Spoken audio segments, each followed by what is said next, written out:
Here's something no one talks about when it comes to success and being productive. There's a rhythm and a cadence to it. It's an invisible thing. The people that are winning somehow have found themselves, it's hard to express, but they found a rhythm and a cadence to their life that creates momentum in their life. Momentum's a major magnifier in life. When you get momentum, but there's a rhythm to it. And when you sort of aren't disciplined with your time and a meeting runs over 10 minutes or 20 minutes, you are not in the rhythm of success.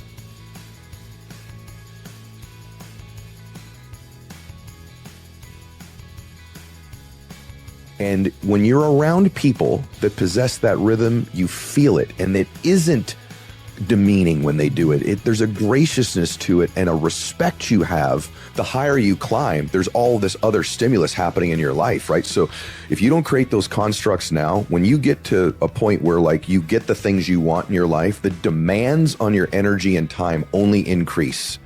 And your ability to manage that and create structures around you that keep you productive, that is a huge thing you've just shared. I've watched a lot of people climb to a point, and when they get to that point, they didn't create new structures around them to support the next level. Every level you climb requires a different type of energy and structure. And so some things, even that I'm doing right now, I know maybe 4 or 5 years from now, I'm gonna have to reevaluate those that'll change with the conditions of my life. For me, right now, as busy as I am, it requires more intent to structure than ever in my life. And if I didn't create them when things weren't quite this busy, I don't think I would have continued to float into the next state. And I've watched a lot of people get to a place and then they can't navigate that next level because of the structure, maybe the lack of a team around them, quality people, management of those things. And so I'm always trying to be ahead structurally to my results. I'm a big person on earthing and grounding. I love to get outdoors. I love to put my bare feet in the ground and let that recharge me. I'm real big on my recharge stuff now. And sometimes that means lots of sleep. I used to brag that I got 5 or 6 hours of sleep and I could operate on that. And I've learned over time, maybe there's a season for that that's great, but there's also a season where I listen to my body. I've gotten better at listening to my spirit and my body. And when my spirit is screaming at me, you need to rest. You need to recharge. I listen to my body, especially at 52 years old. My body will speak to me even more now than sometimes it ever has in my life. And I listen to it. I'm not afraid anymore that I'm going to lose momentum. I can say no to something. I can rest. I can recharge. I can reflect. And it doesn't mean I'm going to lose momentum. I used to believe if I don't keep going, I'm going to lose the momentum I've got. And the truth is that's an insecurity in me. That's my lack of identity screaming at me. And I've learned, this is just recent, I am a people pleaser. And so a lot of times because I am, I have a deep voice and maybe I look a particular way, you wouldn't know that inside is this person. I just want to please people and make them happy because of my childhood. If my dad was in a good mood, maybe he wouldn't drink that day. If I brought home an A on my report card, then he'd show me love. So I conflated in my life love with significance. And I thought when I would do something significant, it felt like love, but they're two different things. Most people are that way as well. If I could just perform, if I could just do something, people will love me. As long as the external conditions of your life continually dictate how you feel, you're an out of control human being. So at some point you have to do things internally that change how you feel, because the quality of our life is the quality of our emotions. So I remember a long time ago, I'll tell you a quick story. I had not made a money for a long time as a businessman. I finally make some money, right? But my emotional home was fear. And by the way, the other side oftentimes of fear can manifest itself as anger. It shows up as anger, but when you see an angry person, you're seeing a scared person. And so I was a worrier and a fearful person. Anyway, I was building my first dream home. And on the way over there, an appointment had canceled or something, and I was, and then the contractor had messed something up. We've all had that moment. And I walk into this mansion I'm building, and I'm stressed, and I'm angry, and, where's the contractor? And I look into the kitchen, and there's 5 men, and there are 5 or 6 men in there. All men had come from Mexico, and these men had left their families. And the reason they had come there was to send money home to their families and work. And they're in there, and they were doing work they loved, that they were great at, working on my mansion. And I watched them for a minute. I stood and watched them.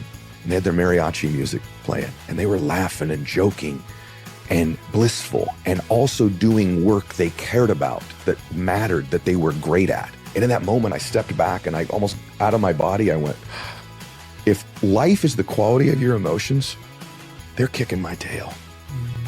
they're winning at life and I'm losing. I have all these things to be grateful for around me, but my home that I keep going back to is fear, anger, and worry. These guys who had to leave their families to come to another country just to support them. Imagine how difficult their life was there. They had to leave their country and their children to come here to work to support their families.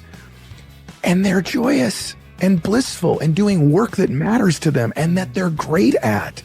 And so I decided you don't want the mansion. You want how you think it'll make you feel. You don't want the relationship. You want how you think it'll make you feel. You don't want to be fit and sexy and jacked. You want how you think it'll make you feel. So what if I could get the emotions? If I could have these emotions, maybe getting the things I want would be that much easier. And so I focus now, everyone has goals of their physical things they want. But for me, a lot of my outcomes now are emotionally driven. Usually where wiring happens is in a highly emotional state. We anchor it in our bodies physically. That's what we do. And so the way out of that is to begin to anchor the great states. So I take advantage of great states. So for example, just a few weeks ago, my daughter was home from college and we took a walk on the beach. And it was just this blissful experience. It was me and one of the people I love the most in the world. And I'm feeling this great peace and love from my daughter as we're walking, and I anchored it. I literally anchored it in my body. I literally snapped my fingers as I went and I anchored that state. And so, or when I'm walking on stage, I'm about to, have to speak and that adrenaline hits me and that euphoria, the spirit, the energy hits me, I'll anchor that state physically. And so what happens is I'm rewiring myself physically. For example, like I pray on my knees every night. And so I've been doing that for a number of years. I feel great peace when I pray. What's ironic about it is not only is the prayer now peaceful, but the actual physical move of getting on my knees triggers that state. When you're in that blissful state, if anyone's ever heard a song from a different time and it just triggers a state, it's not the words and the music, it's what was going on in that moment. You've anchored it in your body. So when I'm in a good state, a great state, I take advantage of it. I don't let it pass. I anchor it in my body and I sort of rewired myself so that when these ones that I don't want come along, I have a neurology I can change out of that move and do something physical. And it's simple. It's not complicated. It could be tugging your ear, feeling something on your shirt, something you do on your knees. So I've created like triggers in my life to put me back in that state. And over time, that's become my wiring now. That's why some people will date the completely same person in a different body because we move towards what we're familiar with. So I had a tendency in my life to create a lot of stress and chaos because I operated so well in it. It was a familiar state to be in, even though it didn't serve me. So a lot of that work I've done in healing and digging deep in my life, it served me not just in healing, it's made me a better businessman. It's made me a better father, in often cases, a better friend, because I'm not constantly creating this stress and chaos around the people that I love the most. So I used to brag a lot. I am unbelievable under stress. I operate amazingly under chaos, which is true because I'm so familiar with it. But what I found out about myself was, to some extent, I created a lot of it. In other words, I wasn't comfortable in my life. Maybe people can relate to this if they really take a look at themselves. I wasn't comfortable when things weren't a little bit chaotic because in life, we move towards really what we're most familiar with. I have experience in burnout and ruining relationships and messing things up. And here's what I've learned. I want all the things I want, but I don't have to have them right now. And it's the right now of life. I gotta be in a hurry. I gotta do it. I gotta do it now. There's a power of now. Some people lack the ability to operate in the now. But for me, I have built into my life rest. Last night, I slept 12 hours. And the reason is I've been getting to the point right now where I'm tinkering on the edge of too much now, too much now, too much now. This is more familiar to me than the old one